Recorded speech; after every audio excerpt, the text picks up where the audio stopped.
इचलकरंजी महानगरपालिका निवडणूक 2025 ची जी आरक्षण सोडत होती ती आता कॅन्सल करण्यात आली आहे. तर त्याबद्दल सरांचं मत काय ते जाणून घेण्यासाठी आपण इथे आलो आहोत. सर.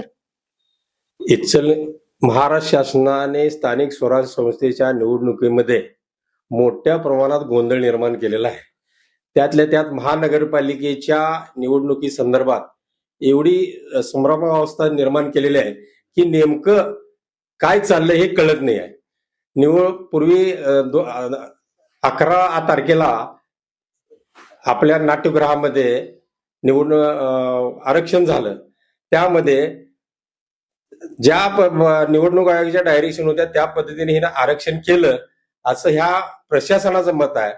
परंतु परत 2 दिवस गेल्यानंतर शासनानं नवीन परिपत्रक काढलं की जे काय आरक्षण केलेलं आहे की 25 मे 2025च्या सूचनेप्रमाणे नाही आहे आणि त्यामध्ये तुम्ही परत आरक्षण टाका. हा एक सावळा गोंधळच आहे. एकदा आरक्षण टाकायचं, त्यावर हरकती सूचना घ्यायच्या पूर्वीच आणि परत फेर आरक्षण करायचं. म्हणजे नेमकं हे काय चाललंय आणि निवडणूक आयोग काय करते, शासन काय करते, महानगरपालिकेच्या स्थानिक स्वराज्याच्या निवडणुकी संदर्भात तेवढा संभ्रमावस्था या शासनाने निर्माण करण्याच्या पाठिंबाचा उद्देश काय आणि हेतू काय समजत नाही.